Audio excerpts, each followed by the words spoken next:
basically what I'm going to take you through is a little overview of some of the themes that we've explored, and then I will relate it to artworks and some of the artists who we've also had on this series, so that you can see that everyone was carefully chosen for this kind of a sort of a choreographed view of the lacks in scholarship, and how potentially when Katy and I go forward, we might be able to explore this in the form of an art exhibition.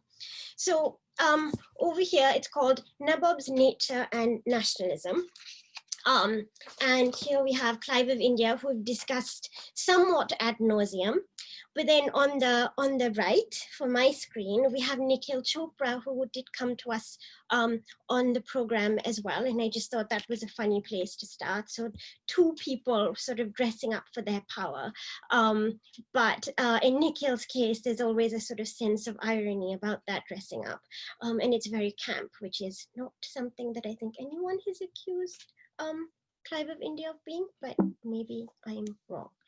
Okay, so to get a little bit more serious, or maybe a lot more serious, I actually want to take you through some of the main points of association, connection between Wales and the empire, particularly the British Empire in India, which is really the sort of the crux of this conference. And so I'm a little nervous because I think I'm going to be a little bit contentious, and it's possible that people are going to fight with me after this. But I will, whenever I'm being contentious, I will give you a slide with a proper quote that shows you where I'm getting this from, so you can go fight with the other people you want to blame for some of my views. So you could say there are two phases of British India, and hence two phases of Welsh connection. And the first, of course, is the East India Company, and we covered that with in terms of the involvement of Clive of India, and you can kind of sort of mark the ascendancy of the British in India with 1757. And the second, of course, is the British Raj, and that would be 1858, and you can either call it the First Indian Rebellion or the First War of Independence. I'll opt for the latter, and that is 1857.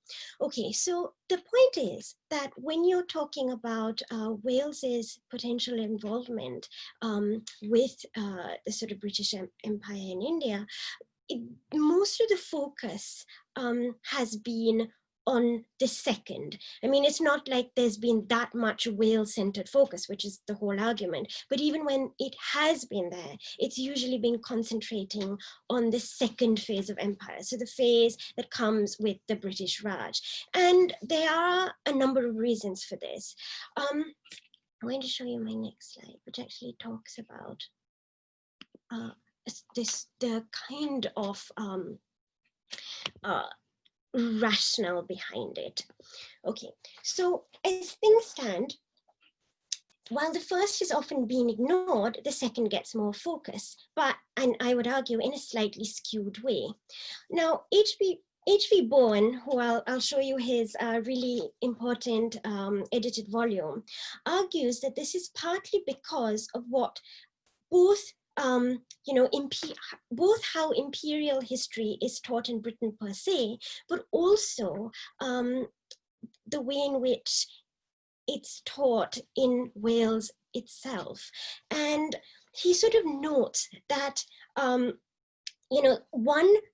within Wales, there's no dedicated imperial history chair. So the first phase of empire gets ignored.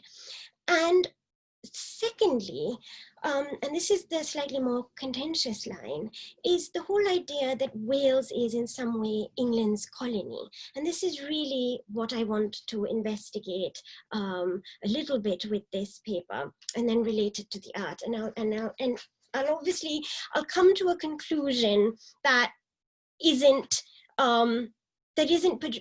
it doesn't either vouch for one or the other. I hope to complicate this a little bit, and the whole idea of why Wales might be England's colony, but also how that is different from a real colony, such as India. And so, yeah, so H.B. Bowen talks about the fact that A, there's no dedicated chair for imperial history, but B, there's a whole tendency to relate Wales to India in this sort of dialogue, so that there's a shared, there's a kind of history from below and a shared agenda almost, in the concept that, you know, we share much more than that separates us. And part of the reason is that it's much easier to admit to being a victim than it is to being,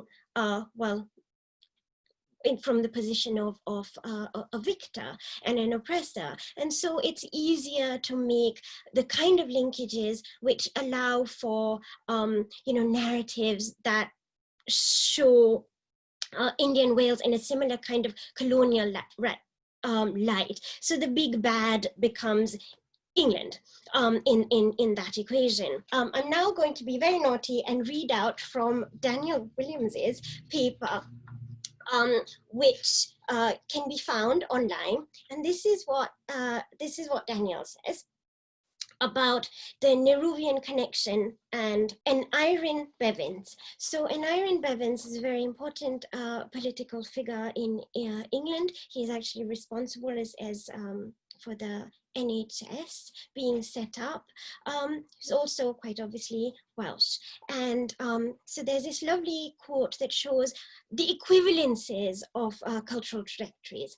So that I'm quoting now, Bevan himself was in India in March 1953, and he developed a friendship with Nehru that was to last until the end of his life.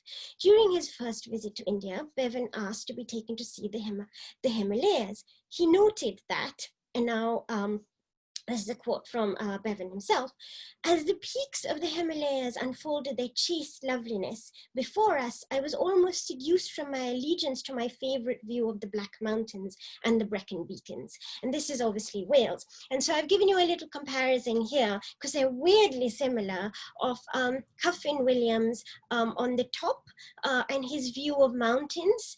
And below that is a Rorik, very romantically painting the Himalayas. And there's a similar sort of call of a deep cultural past that is sort of shared between both countries, that kind of invented tradition that is being drawn upon in this kind of comment. So it's all about shared territory.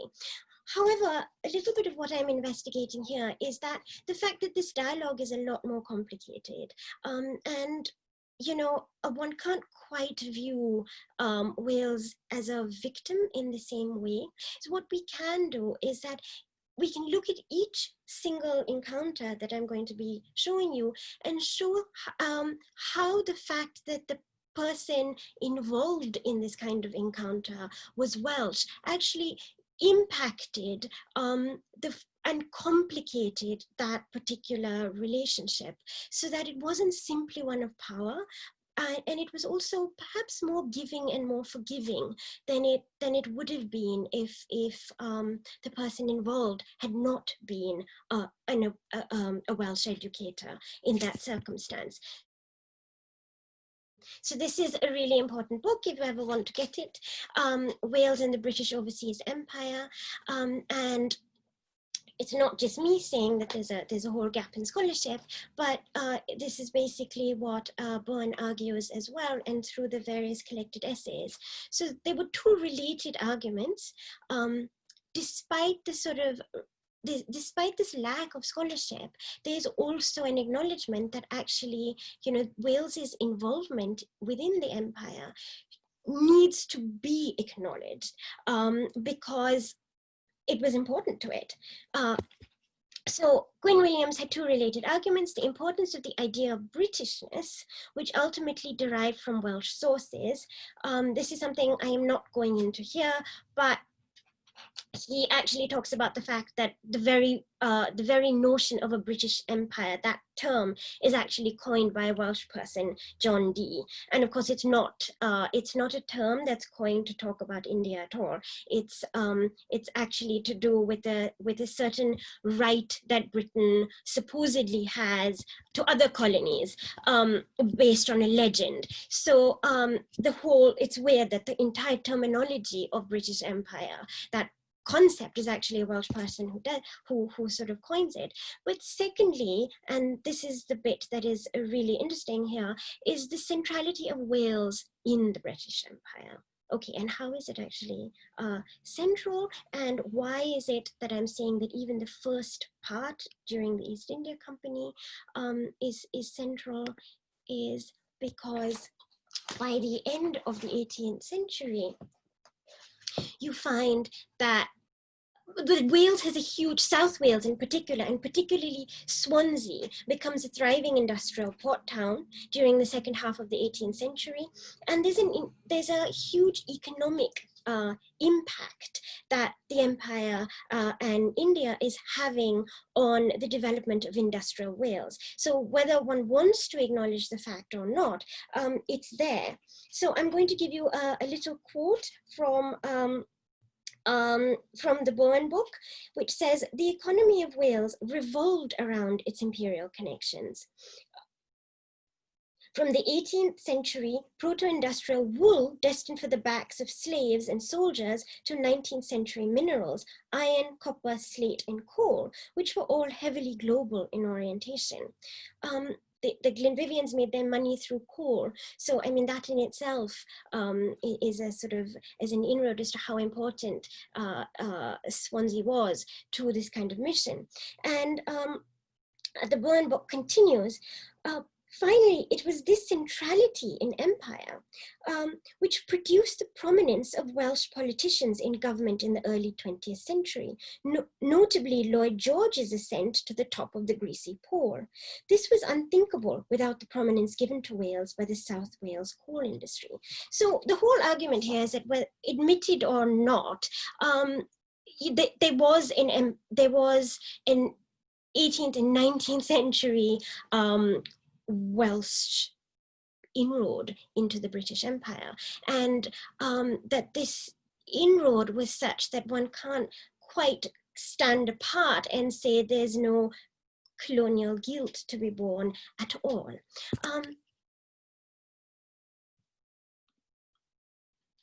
And here I just thought I'd give you a little contrast with another port town, because we've been seeing lots of Swansea port town images, and that's Fort William in Bengal. And this is actually where one of the people that we're speaking about very shortly, William Jones, actually where he arrives. So I'm now going to take you fairly quickly through some of the major themes that we've explored, and some of the artists and sort of inroads into these themes through the art. And this one is, for those of you who've been following this this week, we discussed Henrietta Clive, and I think I did show you the image of Sharmila Saman's artwork. So Henrietta Clive, who collects Tipu artifacts after Tipu Sultan has fallen, you can see the Tipu's tent in Powis Castle. And as I mentioned previously, there was a residency in Powis Castle where an Indian artist called Sharmila Saman was invited to kind of make artworks based on this setting. And what she did was really, really clever, which is she took little bottle caps, and you can see in the middle here, the image is actually it looks like it's embroidery, but it's not. It's sort of bottle caps knitted together. And the reason I've put this here as a sort of starting with a complication of ideas of cultural space is because actually this riff isn't a simple criticism of empire. It's not a simple criticism of Clive, the Clive collection, because partly what Sharmila Samant was looking at when she kind of used these bottle caps to recreate this was her own work, Handmade Sari, which was one of the works where she sort of developed this kind of bottle cap technique to make this sort of textile feel. And the reason that she was doing this was that she was talking about globalization and the sort of the phasing out of, in India pre-globalization, you'd have India's own brands of soft drinks like Thumbs Up and which would come in glass bottles with little bottle caps. And these bottles didn't become defunct with globalization, but instead of being filled by these other drinks like Limca and Thumbs Up, they suddenly got filled with Coca-Cola. And so there was a whole kind of, with globalization, there was a whole sort of creation of a sort of super rich class. And one of the people that became very, very wealthy through bottles, but through alcohol, was the sort of a different kind of Maharaja, Vijay Mallya. And Vijay Mallya was also responsible for buying, when he wanted to make his bid for political power, Vijay Mallya buys Tipu's famous sword. And so the riff that is being made here is a critique of power per se. And it's also showing, as Debbie pointed out earlier this week, that, it's easy to castigate something as loot, but in actual fact, the way in which power operates, the way in which patronage operates, has extreme similarities across the sort of racial divide. And so, you have the new imperialists perhaps coming to power in India today. And the new imperialists are not British, but they're the super rich. And so this is the kind of complication that relationships between India and Wales that the rest of my three examples are going to investigate. Okay, so you've seen this image before with Daniel, and this is Sir William Jones. So there are three basic encounters that I'm going to give you, three individuals who we're going to be studying in a little bit of depth, and I'm going to show you how their work continues to be relevant to contemporary contemporary art worlds in India and Pakistan today. So basically, this is my argument. The general tendency in Wales for a left-leaning history from below, when it did focus on Wales and empire, has often given the missionaries and educators a greater prominence. While this is undoubtedly because by and large, this was a phase of empire that the Welsh were most involved with, my point is that even with this angle, the cultural aspect of Wales's imperial past has yet to be productively mined. This is a gap in scholarship that Daniel and I have tried to address with the series, and which Katy and I will build on in the exhibition. More specifically, I am interested in this paper in showing you how various Welsh imperial leitmotifs continue to have resonance in the modern and contemporary art worlds in India and Pakistan today. So the first person we'll start with is Orientalist Jones, or also William Jones. So Sir William Jones was an Anglo-Welsh philologist, a judge of the Supreme Court in Bengal, and he sort of is based at Fort William, as I showed you the fort. He was also a scholar of ancient India and particularly known for proposing the existence of a relationship among European and Indo-Aryan languages, which he termed Indo-European. He was also, and this is kind of what excites me here, the founder of the Asiatic Society of Bengal, now known as the Royal Asiatic Society, in 1784 in Calcutta, then dubbed capital of the British Raj. And so this society was founded to enhance and further the cause of Oriental research. So dubbed Orientalist Jones because of his study of so-called Oriental languages, including Persian, Arabic, and Sanskrit, he also made copious translations of key texts like Shakuntala. which you see before you. So these days, he has a slightly bad name, let's say, on two counts. First is because of the association with the word Orientalism, which I won't go into, but very much a legacy of the sort of Said's critique on Orientalism. And Jones's association with it means he gets tarred by a slightly unpleasant brush. And secondly, and this is really actually, it's unfair, and it's an unfair association, but it is one that has been made. He's associated with the Aryan connection and the kind of race theories to do with that. Of course, Michael Franklin's fantastic book, Orientalist Jones, goes some way towards rehabilitating him from under these shadowy slanders. More importantly for us, though, I want to point out to what extent his Welsh connection is important to the colonial enterprise is ignored. And Franklin points out that his theories on linguistics owe a debt to his love and knowledge of Celtic languages, as much as his views on the Orient as not a savage land, but one to be studied, found a parallel in his advocacy of legal reform for Carmarthenshire, in Wales, farmers. So it's this kind of crossover that I'm particularly keen to explore, and let's see how it sort of works out in the visuals.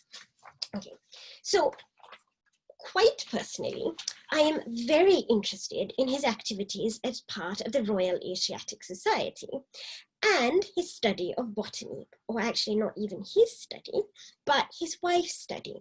So East India Company paintings, such as those represented, a name we've heard lots of, William Dalrymple's Forgotten Masters at the Wallace Collection, often highlight, for obvious reasons, the importance of the Scottish-India connection. So Dalrymple foregrounds Lady Mary Impey and her patronage of Mughal artists to make botanical studies. But I want to focus and plump for Sir William Jones's wife, Lady Anna Maria Jones. So both ladies enlisted the talents of Mughal painter Zainuddin to contribute to their collection of botanical drawings and paintings. And the Jones collection of Indian Company School drawings and watercolors are currently housed at the Royal Asiatic Society in London. And in fact, they show an association between the Mughals' fascination with flora and fauna and the studies conducted and commissioned by the British or Welsh in India, which are known in art history as company school painting. So over here, we can actually see on my left is the Zainuddin, the Mughal artist Zainuddin's.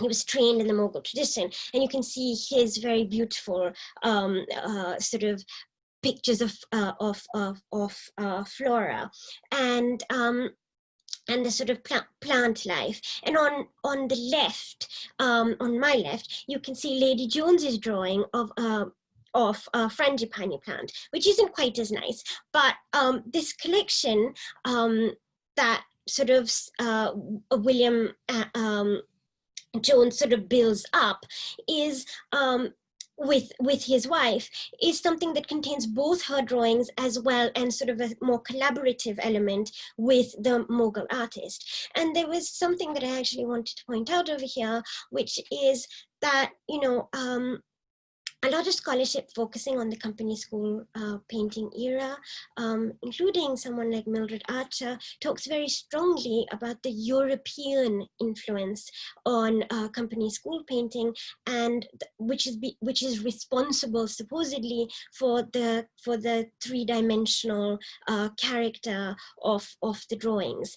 And I just like to show you that actually you had in the 1600s the artist Mansoor working for the court of Mughal Emperor Jahangir, who was also, painting flora and fauna. And there was a level of documentation and also scientific realism here. And so just to adjust the dialogue a little bit, when one talks about, the sort of the British involvement in empire as patrons, in a way they were also stepping into the shoes of what had been done before. With when the Mughals sort of patronized, the sort of had a court, and they were patronizing these artists. So it wasn't really that different, but also stylistically, I find that it's quite intriguing that there's more similarity than a sort of a simple narrative that ignores a kind of art historical Indian past would have us believe. So there was more sophistication in the sort of older painters than normal British historians talking about company school painting would allow for. But what's also really fascinating here, and this is why the Wales connection is important, is in fact Sir William Jones helps his wife not do the drawings, but he does the labeling for her, and he labels the drawings in Sanskrit, in Persian, as well as Arabic. And so it is sort of very much an enterprise of cultural collaboration, which is why I've called this kind of cross-pollination. And what I want to point out here is that if you think that this is an irrelevant dialogue, it is actually a highly important one, because it gets picked up in the way in which miniature painting and art is actually taught in British India, and it continues to have relevance for how art is taught there today. So I just wanted to draw a comparison between the images here and a young Pakistani artist trained in Lahore at the National College of Art, who also draws on this kind of Mughal foliage. Now, it's quite interesting that within a Lahore context, so Lahore in Pakistan, the National College of Art used to be called the Mayo School of Art, and the Mayo School of Industrial Arts. And the Mayo School of Industrial Arts was set up by Lockwood Kipling, so that's Rudyard Kipling's father, so the poet of empire's father. And there's quite a lot of argument, within miniature painting art historians who discuss contemporary miniatures in Pakistan as they're taught in the school, and say the whole legacy of what's taught as Mughal is in fact not Mughal at all. It is a hybrid style that comes out of Lockwood Kipling's rehabilitation of Mughal miniatures during, as part of his agenda for starting the school. And you do have art historians who don't celebrate the hybridity, but rather try and hark back to another kind of traditional Mughal past, which they feel is more pure than what is currently being taught. But what I want to show you with this is that, in fact, it is the product of cross-pollination. And with the most interesting and sophisticated artists, people like Warda Shabir, they're embracing this hybridity. They're embracing the fact that it's got, if the Mughal was already influenced by European style painting in sense of perspective, and then you had company painting, which was also a kind of amalgamation of Mughal, Rajput, and other styles together with European painting, then this legacy at the National College of Art is one that really interesting contemporary artists kind of embrace the hybridity and the cross-pollination. the second one that obviously I want to focus on a little bit, or just as a side thing, because we've met them before, is Jethro Buck. And this is a slide from earlier on in the series. And there you can see that it continues the sort of flora and fauna investigation, both the sort of bridging of the Mughal and company school paintings continue to have a huge impact on artists operating even out of Jaipur, and this is where Jethro and Elizabeth went to study. And so there is that quote. Okay, the second person I'm going to focus on is Owen Jones, and this is another person whose very Welsh origins are often forgotten. So Owen Jones is a design theorist and architect who was especially famous for his The Grammar of Ornament, and I'll show that to you shortly, and it currently resides at the V&A. After all, Jones was a pivotal figure in the formation of the South Kensington Museum, later to become the Victoria and Albert Museum, through his close association with Henry Cole, the museum's first director and another key figure in 19th century design reform. But this is my point. Jones's Welshness is often, of course, forgotten. He was in fact the son of Owen Jones Sr., a Welsh antiquary and the principal founder of Gwendigion Society in London in 1770 for the encouragement of Welsh studies and literature. This was his father, okay? So our Jones, the second Our Jones, was born into a Welsh-speaking family at the heart of the Welsh cultural and academic societies in London. Perhaps then, it was this insider-outsider status that affected his aesthetic decisions. For Owen Jones and the French architect Jules Goury were the first to study the Alhambra as a masterpiece of Islamic design. They spent 6 months meticulously studying the breathtaking decoration of the palace and produced hundreds of drawings and plaster casts. And this then becomes a kind of blueprint for kind of Islamic geometry and architectural styles. So Jones's book, Plans, Elevations and Sections and Details of the Alhambra, became one of the most influential publications on Islamic architecture of all time, and inspired by the tile work of the Alhambra and its infinite possibilities for the invention of design. His designs for tiles attracted the attention of key figures associated with Victorian design reforms, including Prince Albert. And this led to his involvement in the Great Exhibition in 1851. So I was just going to show you a little bit of Jones's Grammar of Ornament and how it has filtered in through modern contemporary art. And so here are some of the motifs. And you can also see how it's influenced in kind of modern artists like Rashid Areen, who's Pakistani, and Shemza as well, also another Pakistani artist. And what's really interesting is that sometimes the Jones way of thinking about the East having a grammar of ornament has been castigated for spelling out that, Eastern cultures can't handle fine art. But what becomes so exciting is that actually modern contemporary artists turn this on its head, and they sort of pick up the motifs of the kind of Islamic motifs that he was documenting and fuse it with modern abstract art. And so this is actually what you're seeing here. This is actually my two ending slides. The last Welsh person is that I'm going to talk about is John Griffiths, and this was actually something that Shona Dutta, who will hopefully join us for the main conference, was going to focus on a lot more. So I know very little about him. What I do know is that Griffiths was responsible, along with 7 other Indian students, for documenting the Ajanta caves, and this documentation has been used again and again by a whole host of modern Indian artists